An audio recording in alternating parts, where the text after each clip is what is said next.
আমরা ধারাবাহিক বাক্য পাঠ করছি। কোথা থেকে আমরা পাঠ করছি? প্রথম যোহন তার 2 অধ্যায় থেকে আমরা পাঠ করছি। আসুন আমরা বাইবেল খুলি, প্রথম যোহন তার 2 অধ্যায়। প্রথম যোহন তার 2 অধ্যায়, 1 John chapter 2। এবং আমরা কতদিন দেখেছিলাম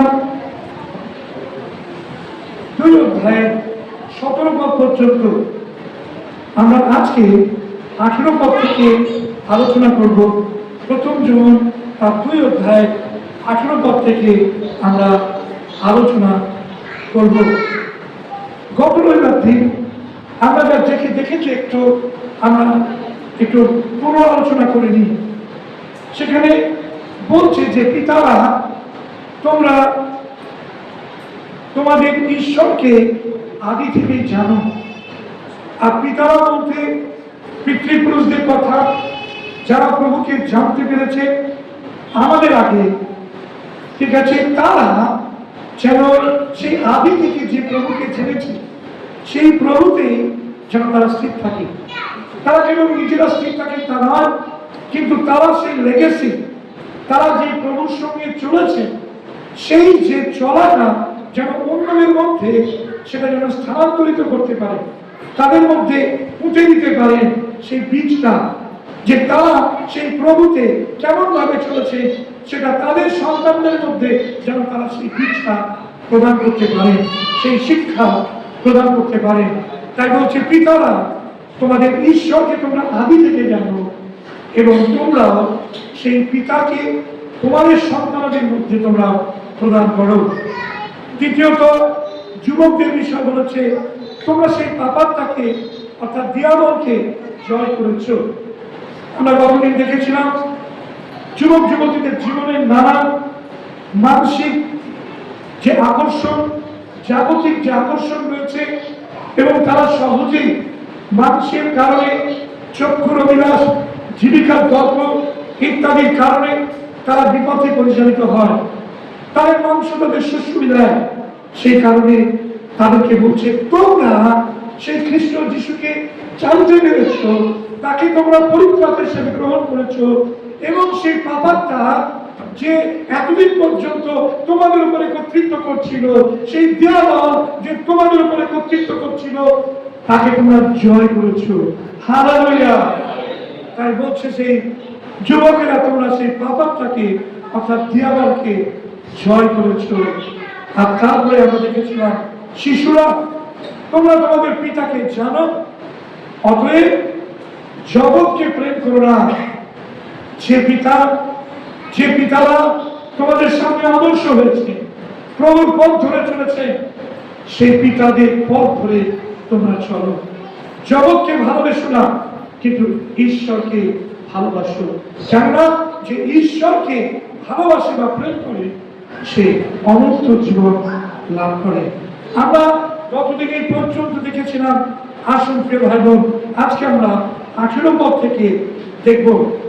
শিশুগণ, শেষকাল উপস্থিত, আর তোমরা যেমন শুনিয়াছ যে খ্রিস্টানি আসিতেছে, তেমনি এখনই অনেক খ্রিস্টানি হইয়াছে, ইহাতে আমরা জানি যে শেষকাল উপস্থিত। প্রিয় ভাই বোন, এখানে যখন তিনি বললেন শিশুদের, শিশুগণ, আমি গতদিনই বলেছি যে তারা যে আক্ষরিকভাবে চিলড্রেন, শিশুটা নয়, কিন্তু যারা আধ্যাত্মিকতায় শিশু, যারা এখনো আধ্যাত্মিকতায় দুগ্ধপোষ্য, তাদের কথা বলছে যে তোমরা সাবধান হও। কেন? তার কারণ হচ্ছে ভাগ্যভাবাদী ভণ্ড শিক্ষক খ্রিস্টানি তারা জগতে আসছে এবং যখন বলছে তারা এসে গেছে। সুতরাং এই যে খ্রিস্টানি অ্যান্টিক্রাইস্ট কিংবা যে ভাগ্যভাবাদী বা ভাগ্য খ্রিস্ট, তারা চারিদিকে ঘুরে বেড়াচ্ছে, তারা কিন্তু ক্যাপচার করবে কাদের? শিশুগণ, যারা স্পিরিচুয়ালি, যারা শিশু, যারা স্পিরিচুয়ালি দুগ্ধপোষ্য, আর্থিকভাবে যারা এখনো পর্যন্ত ম্যাচিওর এবং দুগ্ধ পান করছে, তাদের উদ্দেশ্যে বলছে তোমরা সাবধান থাকো। কেননা যদি সাবধান না থাকো তাহলে কিন্তু সেই খ্রিস্টানি, সেই ভাক্তভাবাদী এবং অ্যান্টিখ্রাইস্ট তারা কিন্তু তোমাদেরকে বিপথে পরিচালিত করবে। প্রিয় ভাইরা, আসুন সেই জন্য যারা এখনো পর্যন্ত সবে প্রভুকে জেনেছেন, প্রভুকে গ্রহণ করেছেন, সবে মণ্ডলীতে আসছেন, নতুন কয়েক মাস হয়েছে প্রভুকে গ্রহণ করেছেন, তাদের উদ্দেশ্যে বলি যে আপনারা ঈশ্বরের বাক্য পড়তে থাকুন, আপনারা মণ্ডলীতে নিয়মিত আসতে থাকুন। কেননা যদি আপনারা পরিপক্কতা লাভ না করেন তাহলে কিন্তু সহজে খ্রিস্টানি, অ্যান্টিখ্রাইস্ট বা ভাক্তভাবাদী তারা এসে আপনাদের বিশ্বাসের নৌকাকে উল্টে দেবে, আপনাদের বিশ্বাসের নৌকাকে ঠেকাবে, আপনি ভয় পেয়ে গিয়ে সহজে উল্টে যাবেন। তখন আপনি নৌকোর উপরে থাকবেন না, আপনি নৌকোর নিচে অবস্থান করছেন। আর ভাক্তভাবাদী অ্যান্টিখ্রাইস্ট তারা এটাই করে।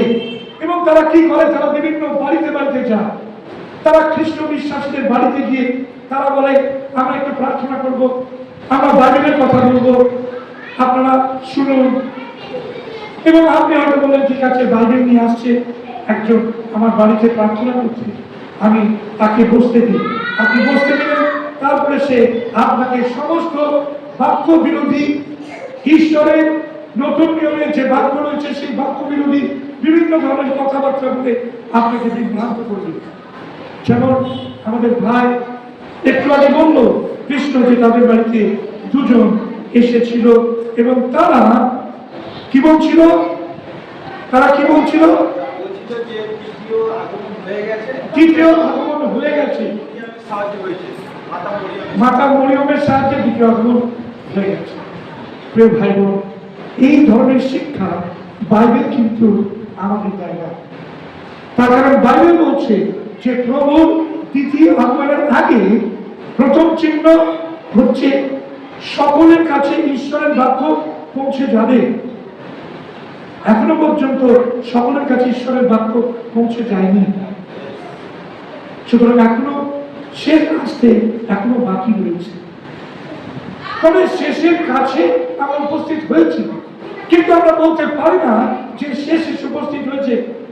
কেননা শেষ আসার আগে যে সমস্ত চিহ্নগুলো হবে সেই সমস্ত চিহ্নগুলো যদিও আমরা ইতস্তত বিক্ষিপ্ত চারিদিকে ঘটতে দেখছি, তার মানে এই নয় যে প্রভুর দ্বিতীয় আগমন ঘটে গেছে। এটা সম্পূর্ণ ভ্রান্ত শিক্ষা।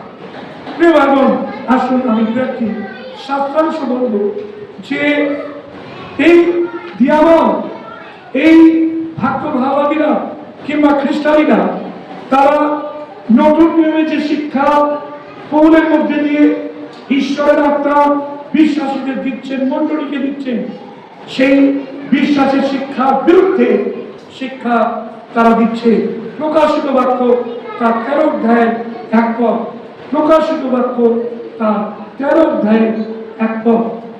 আর আমি দেখিলাম সমুদ্রের মধ্য হইতে এক পশু উঠিতেছে, তাহার 10 শৃঙ্গ ও সপ্ত মস্তক, এবং তাহার শৃঙ্গগুলিতে 10 কিরীট, এবং তাহার মস্তকগুলিতে ঈশ্বর নিন্দার কতিপয় নাম। ওকে, তাহলে কি আছে? তিনি দেখলেন, যোগ দেখছেন তার দর্শনে সমুদ্রের মধ্যে থেকে একটা পশু উঠে আসছে এবং তার কটা সিংহ রয়েছে? 10খানা সিং রয়েছে।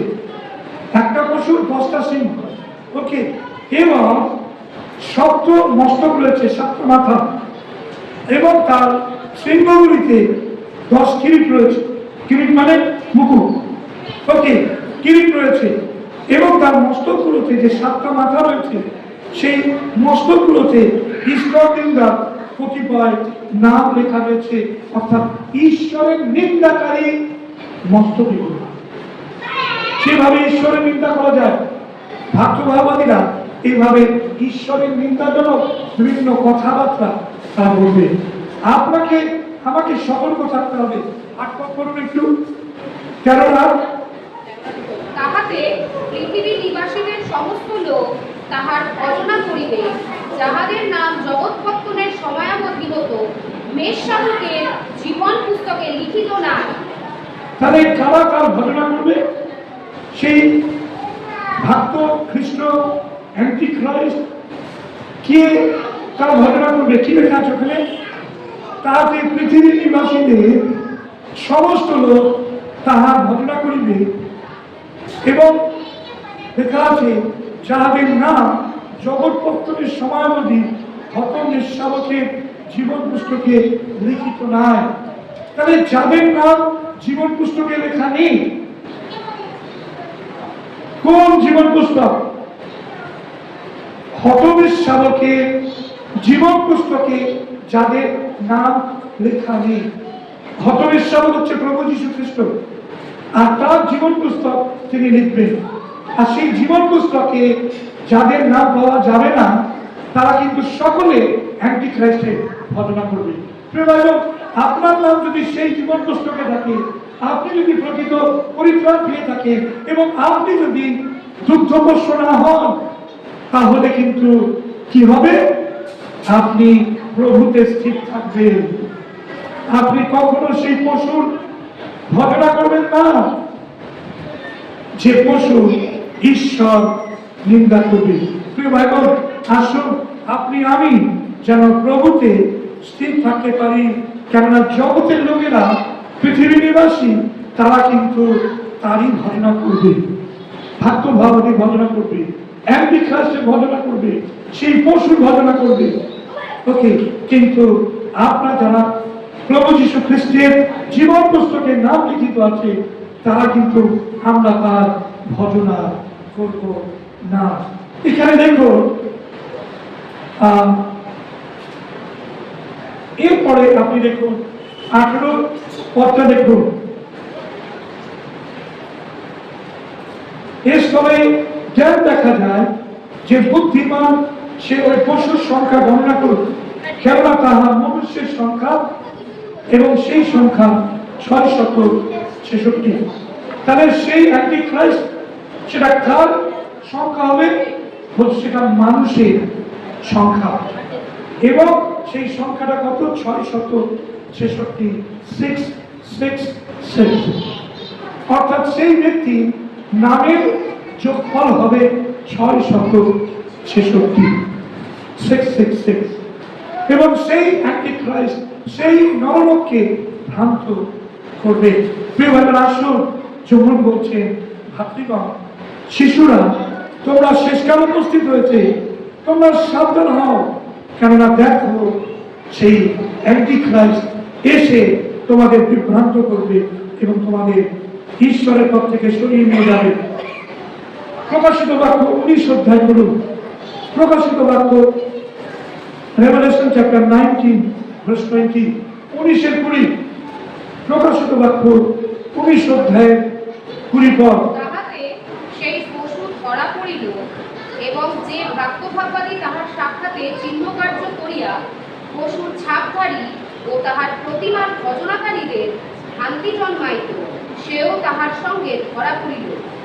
তাহারা উভয়ে জীবন্তই প্রজ্বলিত গন্ধময় অগ্নিরদে নিক্ষিপ্ত হইল। ওকে, তাহলে এখানে কি বলছে? সেই পশু এবং পশুর ছাপ ধারণকারী তারা কোথায়? অগ্নিতে, গন্ধকে তারা অনন্তকাল ধরে বিনষ্ট হবে, অর্থাৎ তারা অনন্ত নরকে, নরকানলে তারা দণ্ডিত হবে। প্রিয় ভাই বোন, আপনি আমি সতর্ক হই, তারা নরলোকের ভ্রান্তি জন্মে, তারা নিজেরা শেষ হয়ে যাবে, কিন্তু আপনি আমি যারা প্রভুতে স্থির থাকবো, তারা অনন্তকাল স্থায়ী সেই অনন্ত রাজ্যে প্রবেশ করব। আরেকটি শাস্ত্রাংশ আপনি পড়ুন, সেটা 20 অধ্যায় 10 পদ। 20 অধ্যায় 10 পদ।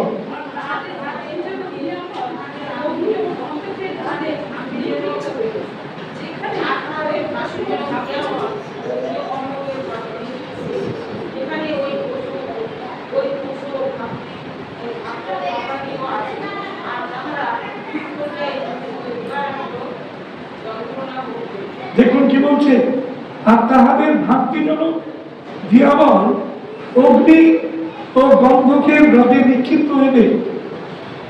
সেখানে ওই পশু যে পশুর কথা বললাম প্রকাশিত বাক্য 13 অধ্যায়, সেই পশু ও ভাগ্য ভাবাদী আছে, আর তাহারা যুগ পর্যায়ে যুগে যুগে দিবারাত্র যন্ত্রণা ভোগ করবে, অনন্ত নরকানলে দণ্ডিত হবে। প্রিয় ভাই বোন, আসুন আমরা দেখতে থাকি। জন তিনি এই কথা বলছেন যে মণ্ডলীতে ইতিমধ্যে অনেক খ্রিস্টানি প্রবেশ ঘটেছে এবং এরা নামধারী বিশ্বাসী, যারা জগৎ এবং জগতের পাপপূর্ণ বিনোদনের মধ্যে রয়েছে, যারা জগতের ল্যাভিশলি জীবনযাপন করতে অভ্যস্ত, তাদেরকে তারা কি করছে? বিভ্রান্ত করছে, তাদের মধ্যে ঢুকছে এবং ঢুকে তারা তাদেরকে অন্যবিধ সুসমাচার শোনাচ্ছে এবং ক্রুশের সত্যকে তারা বিকৃত করছে। বিকৃত মানে বিভ্রাম করছে। যে ক্রুশের সত্য রয়েছে সেই সত্যকে তারা বিকৃত করে দিচ্ছে। ওকে, এটা ঈশ্বরের বাক্য বলছে। এইভাবে খ্রিস্টানি এবং তার ধার্মিকতার, খ্রিস্টান এবং তার ধার্মিকতার বিরোধিতা করবে এই খ্রিস্টানি। খ্রিস্টান লোকেদের বিরোধিতা করবে এবং যারা প্রভুতে চলে তাদের বিরোধিতা করবে। 19 পদ, তারা আমাদের হইতে বাহির হইয়াছে কিন্তু আমাদের ছিল না, কেন যদি আমাদের হইত তবে আমাদের সঙ্গে থাকিত, কিন্তু তাহারা বাহির হইয়াছে যেন প্রকাশ হইয়া পড়ে যে সকলে আমাদের নয়। এখানে পরিষ্কার ভাবে যোহন বলছে যে তারা কি বলছে? আর তারা তাদের মধ্যে থেকে আমাদের মধ্যে হইতে বাহির হইয়াছে কিন্তু তারা আমাদের মধ্যে ছিল না। তাহলে জন কি বলতে চাইছে? জন বলতে চাইছে যে এরা হচ্ছে নামধারী, এরা খ্রিস্টান নাম নিয়ে ঘুরছে, এরা বলছে আমরা খ্রিস্টান, কিন্তু তাদের জীবনে খ্রিস্টের পদাঙ্ক অনুসরণ করার কোন চিহ্ন তারা নেই। তাই জন বলছে এরা আমাদের মধ্যে থেকে বেরিয়েছে, ওই নাম নিয়ে বেরিয়েছে, কিন্তু তারা কোনোদিনই আমাদের মধ্যে ছিল না, পূর্বেও ছিল না।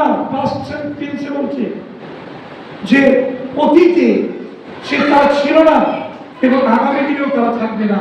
যারা ছিল না তারা কেমন করে থাকবে? কিন্তু তারা নাম নিয়ে ঘুরবে। প্রিয় ভাই বোন, সেই কারণে আপনাকে সতর্ক থাকতে হবে।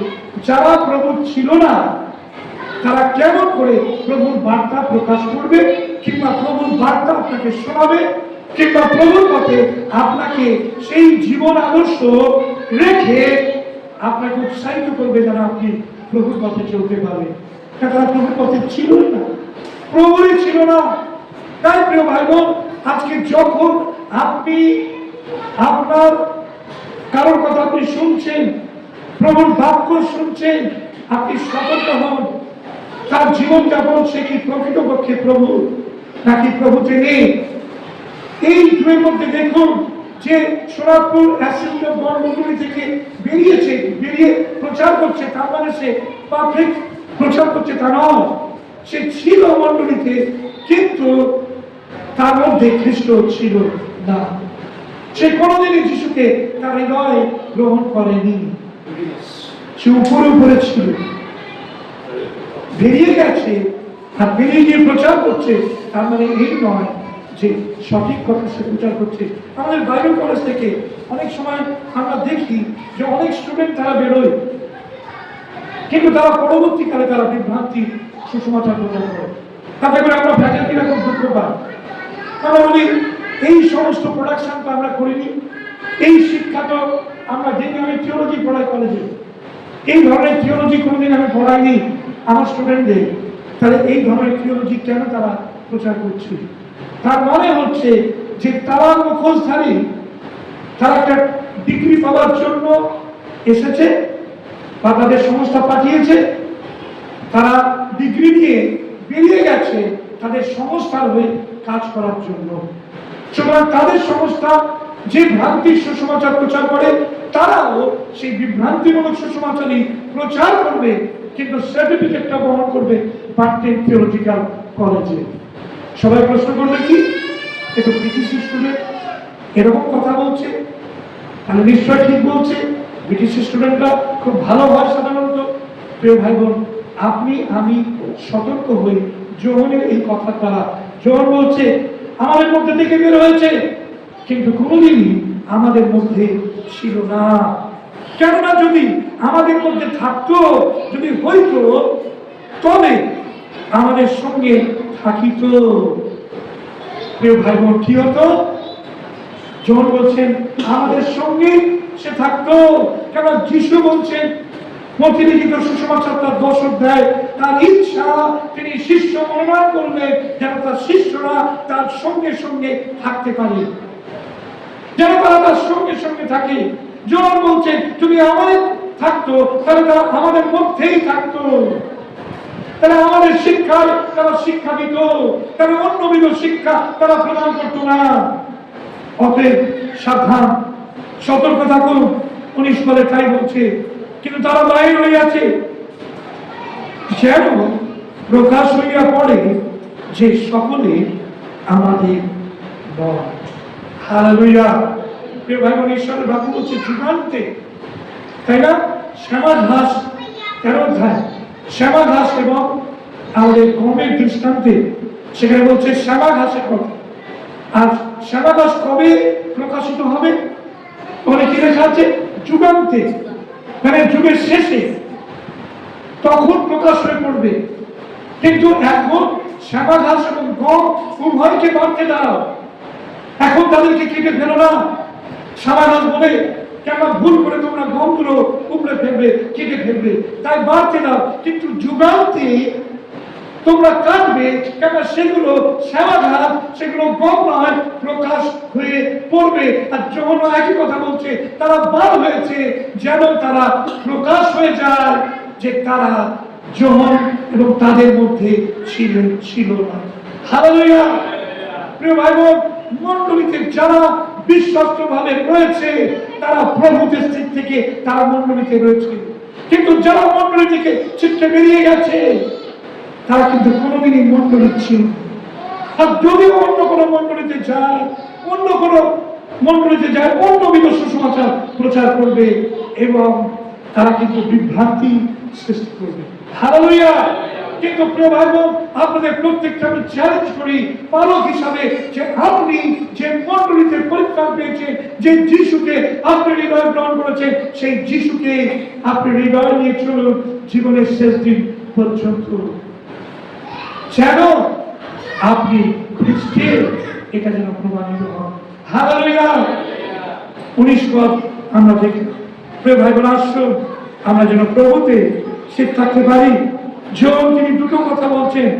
তিনি বলছেন যে এই কথার মধ্যে দিয়ে যে দুটো সম্ভাবনা, একটা হচ্ছে হতে পারে প্রথম থেকেই তারা প্রকৃত বিশ্বাসী ছিল না, যেটা আমি এর আগে বলছি। প্রথম থেকে, right from the beginning they were not believer at all. তারা প্রভুকে হৃদয়ে গ্রহণই করেন, তারা মুখোশ ধারণ করে তারা এসেছে। বাইবেল কলেজেও এরকম হয়। আমরা বলি সবসময়ের জন্য যে বাইবেল কলেজে কখনো স্টুডেন্টদের বলি তোমরা মনে করবে না এখানে যারা আসছে সবাই তারা ডানা কাটা পুরি দুধ, তোমরা মনে করবে না।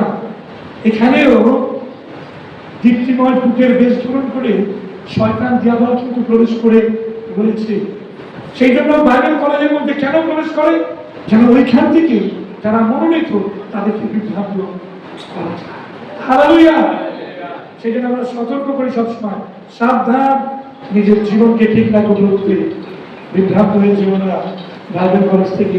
কেননা বিগত দিনে দেখেছি বহু এইরকম সাধারণ যারা প্রভুকে ঠিক মতো গ্রহণ করেনি, চলে গেছে, তারা কিন্তু বিভ্রান্ত হয়ে গেছে। তারা কিন্তু প্রভুকে ঠিক মানেনি। তারা নিজেরা কেবল বিভ্রান্ত হয়েছে তা নয়, কিন্তু অন্যদেরকে তারা বিভ্রান্ত করেছে এবং বাইবেল কলেজ থেকে বেরিয়ে গেছে, অনেককে নষ্ট করেছে। সে বাইবেল আসতো আমরা চেষ্টা করি। তাহলে প্রথমটা আমি বললাম, হতে পারে যে তারা প্রথম থেকে প্রভু ছিল না, আর সেই কারণে কোনোদিনই তারা প্রভু হতে পারবে না।